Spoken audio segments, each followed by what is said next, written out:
Last month, Crain Communications launched a social media training group to serve businesses grappling with social media issues.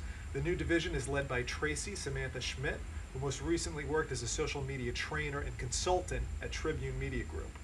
Tracy has also worked as a reporter for Time magazine and has taught graduate-level classes on social media at DePaul University.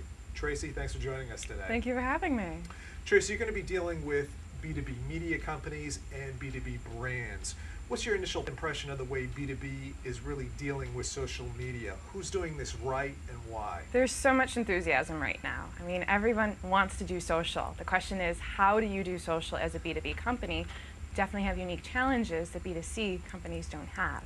I think that a lot of people and a lot of B2B companies right now are trying many creative things.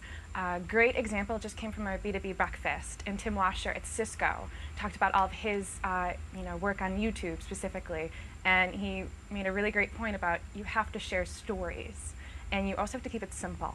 And what was great about him is he's a comedian, so his things were really funny. A month ago in Chicago at the BMA breakfast, Linda Boff spoke about her experience at GE. And I thought what was really interesting was how they decided to use Pinterest. You know, Pinterest is the largest driver of traffic to retailers' websites after Facebook and Twitter. And so what her team did was they took their archives.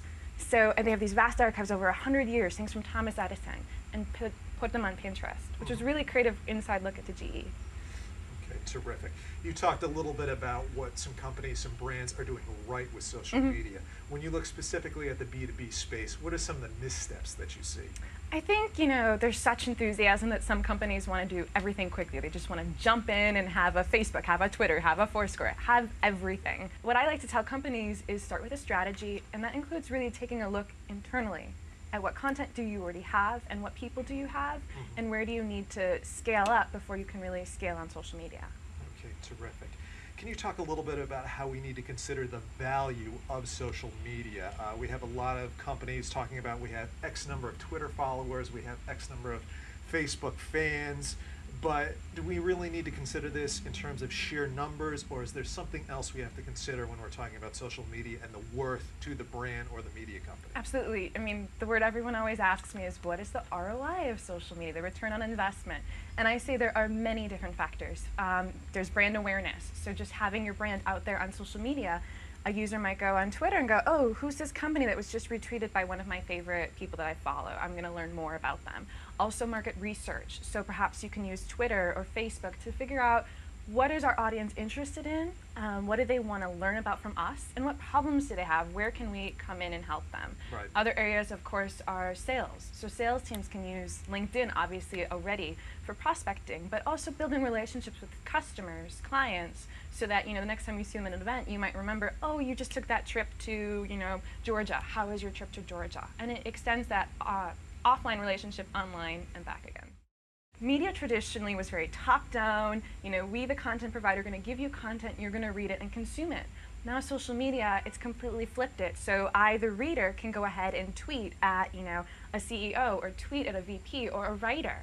And suddenly, I want to engage directly with them. And so companies need to learn how to be adaptive and versatile and be comfortable with the fact that people are going to be reaching out to them directly.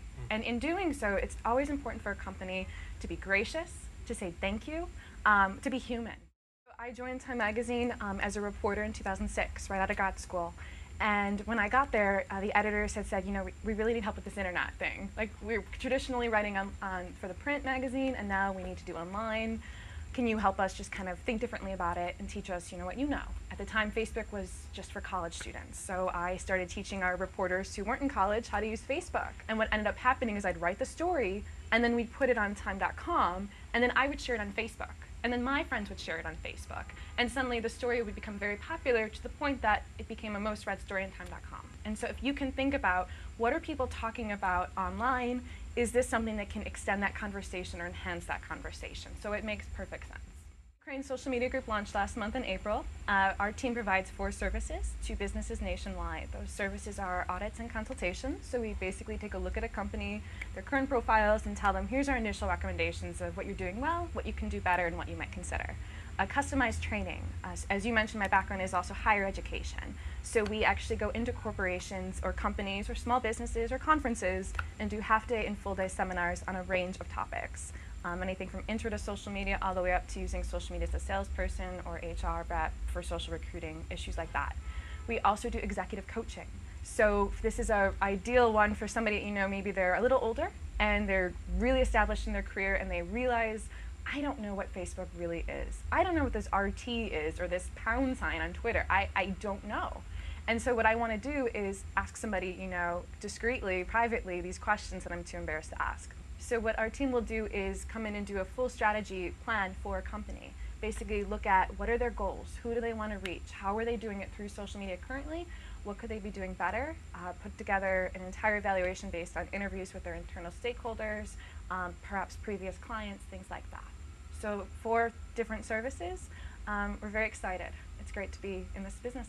Excellent. Well, Tracy, thank you for joining us today, and we look forward to your work in B2B. Thank you very much.